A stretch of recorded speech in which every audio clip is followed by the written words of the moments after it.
Welcome to an episode of Superkick Podcast. I'm your host, Ringside P. Hope you guys enjoyed Monday Night Raw. We had some more incredible matches for the King and Queen of the Ring tournament. This is going to be in the finals, heading to the King and Queen PLE this weekend, Saturday. Had some other stuff for Monday Night Raw. Had some tag team matches.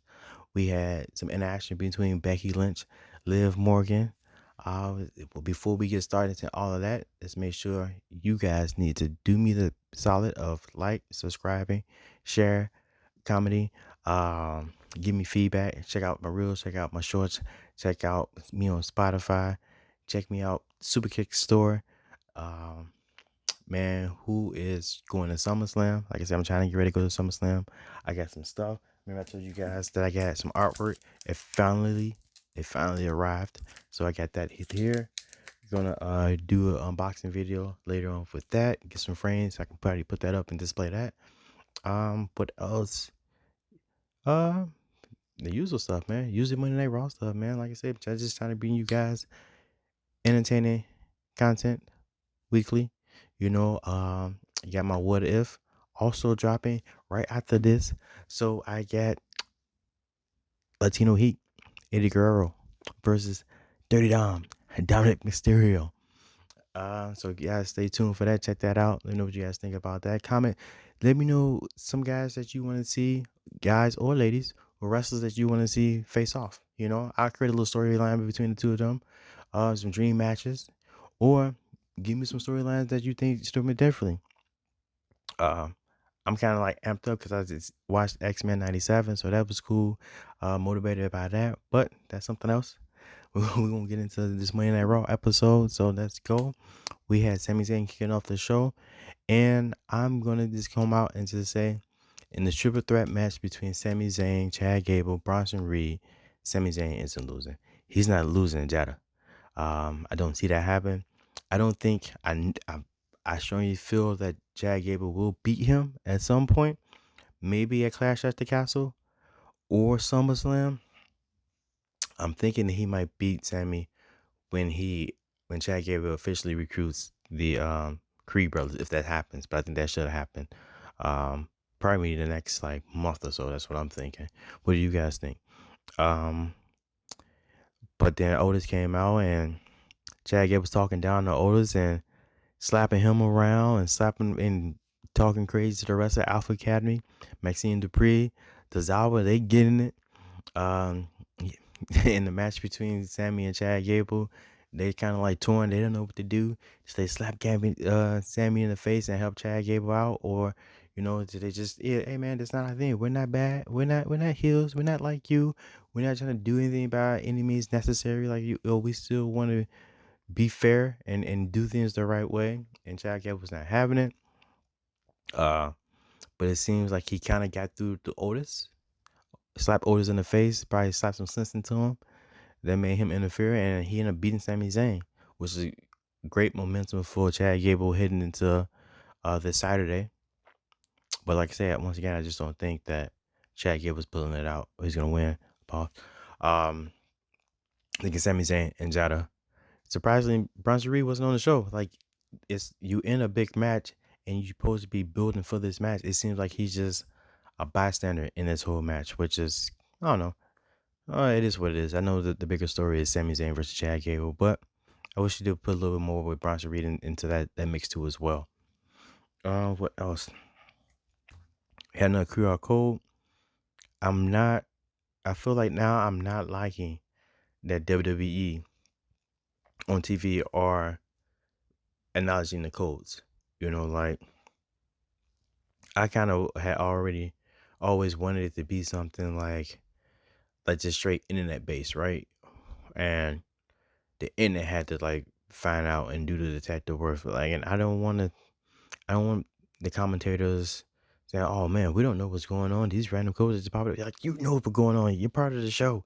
You're part of the show. So we know that you guys know what's going on, right?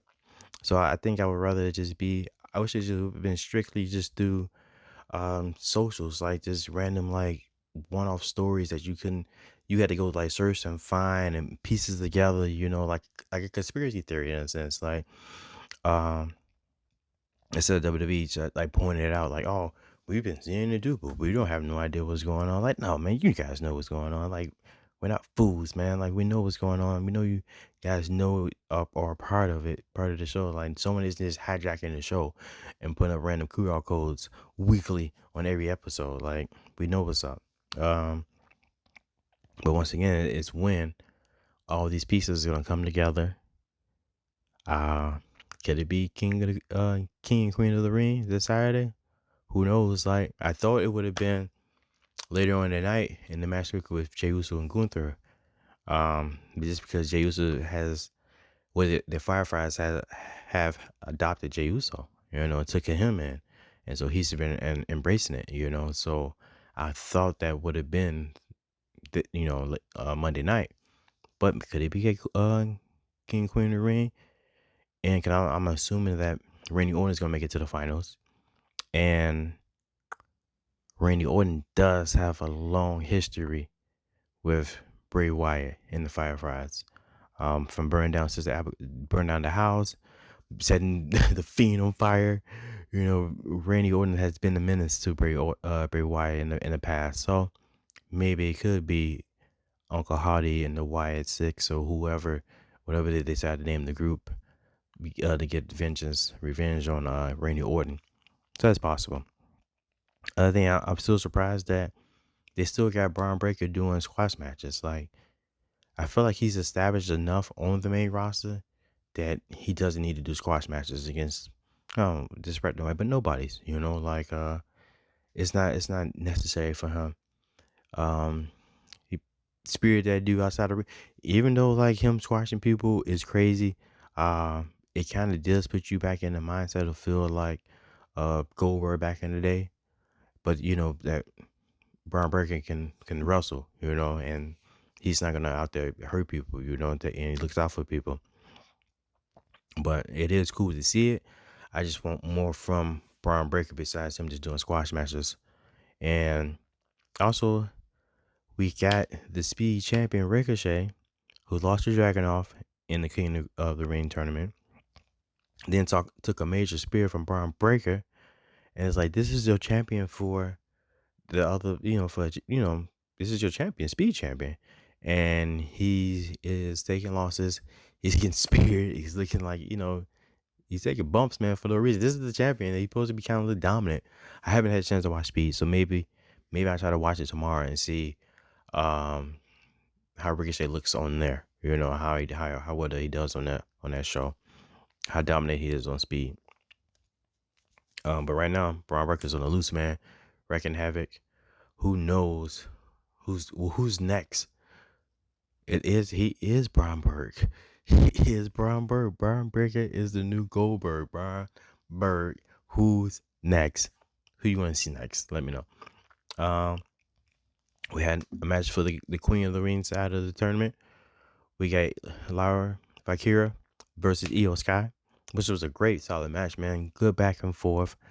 I feel like maybe a lot of us might have saw like that leak, like image of Lyra versus Tiffany Stratton at King and Queen of the Ring, PLE. So I guess I kind of had a feeling that Lyra was going to win, but it was still a good match back and forth. And like I said, I'm happy to see that they're doing stuff with Io Sky, and that just because he lost the championships, he's not just getting buried or having like some whack matches somewhere that don't mean anything. Like, he still looked really good in the tournament, so I'm still hoping they pursue and do more with that. But I got Lyra going against Nia Jax, and I got Nia Jax winning. The Queen of the Ring. Who you guys got? Let me know. What else? But it was like I say, great match, back and forth. I say surprised by the outcome of it or whatever. But no, nothing more really after that, man. Like I say, I look forward to seeing more of what Lyra can do in the future.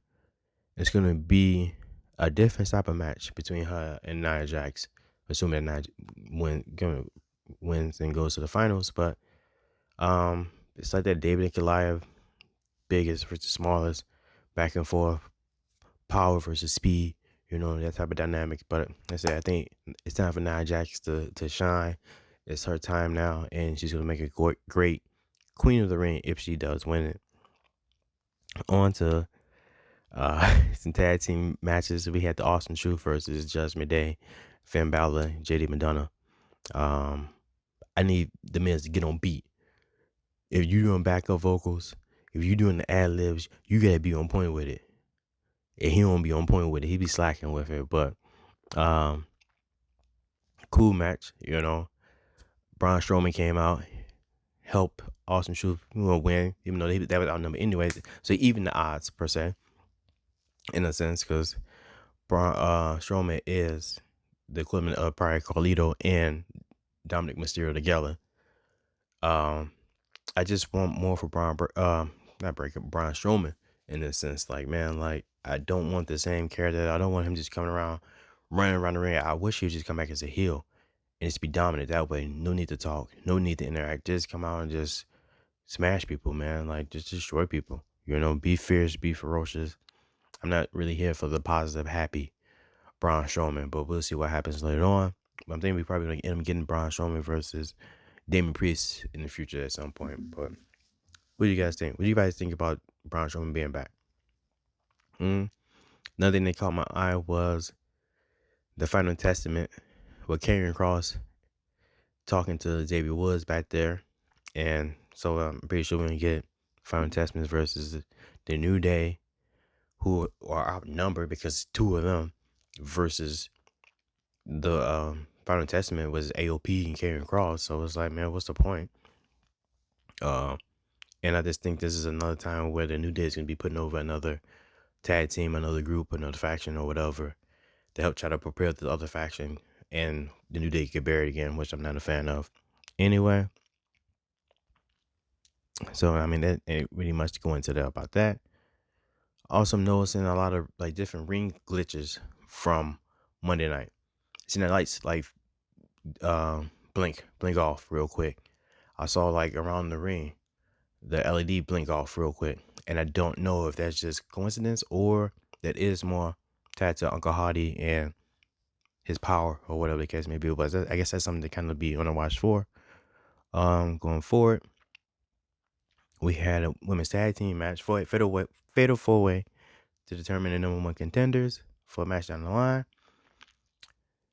I'm loving that tag team wrestling is back. So, and it's great to see tag teams, real tag teams in the ring wrestling versus just putting two people together. I like Zoe Starks. I like Shayna Baszler. I like Kaden and Katana.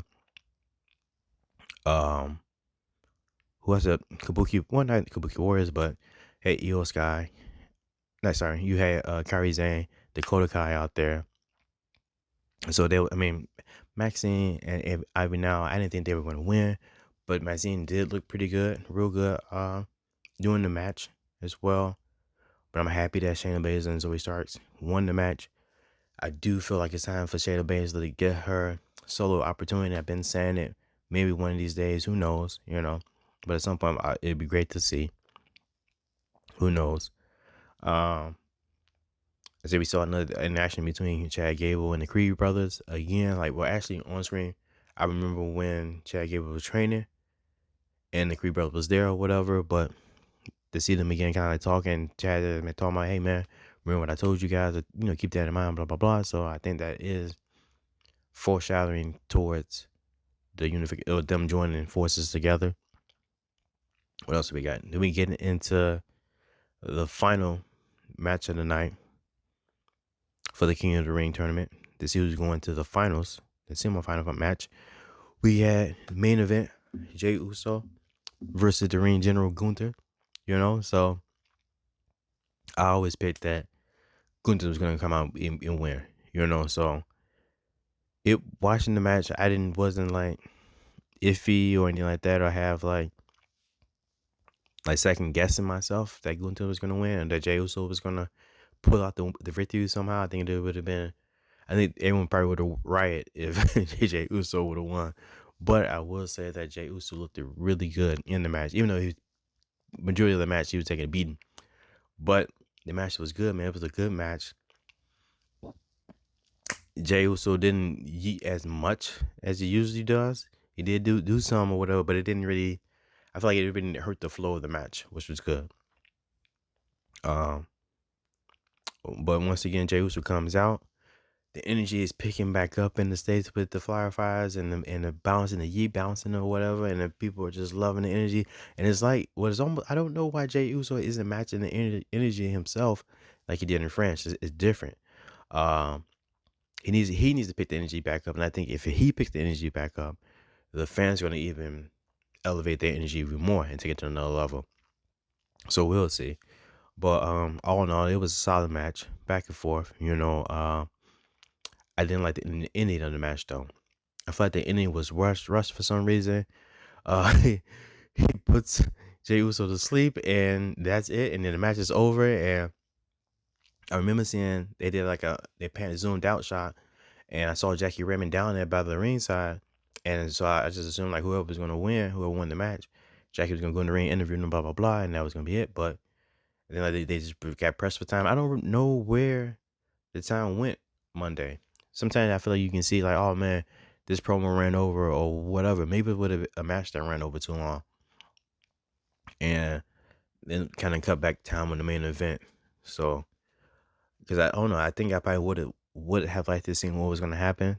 I feel like there should have been more to that, not just Jey Uso gets put to sleep, and then all right, man, we catch you next week on Monday Night Raw. Take it easy. Well, we catch you this weekend, at Smackdown and Jeddah, and that was just it. But we'll see. Now the question is, what is next for Jey Uso after this? I think a lot of us think that Uncle Hottie is coming for him at some point. Who knows when? Maybe next week at Raw. If Uncle Hottie doesn't come for Randy Orton this weekend, I feel like it's Jey Uso. I think Jey Uso is number one. And I would like for them to kind of like just float, not to be designated to a certain brand just yet. I think they have enough storylines out there to where they can just go wherever they need to go, interact with different superstars, cause chaos, fear, be the new face of fear, the new faces of fear. If what people were thinking is true, But I don't know, man. What do you guys think? What do you guys think about Monday Night Raw overall? The King and Queen of the Ring tournament. Who do you guys want to win? We still got Randy Orton versus Tama Tonga. We still got Bianca versus Nia Jax. I think it's gonna be Nia Jax and Gunther as winners, but anything can happen, man. It's wrestling. Anything can change at the drop of a hat. So, I mean, that's about it, man. I say, man, stay tuned. Watch this What If with Eddie Guerrero, Dominic Mysterio. Catch me on Table Labs and Bumps. Catch me and other members of the Ringside Mafia doing cool stuff, on IG and whatnot, in case may be. And then until next time, I kept it short, man, under like 19 minutes. I ain't gonna even push it and stretch it out, but until next time, adios. Peace.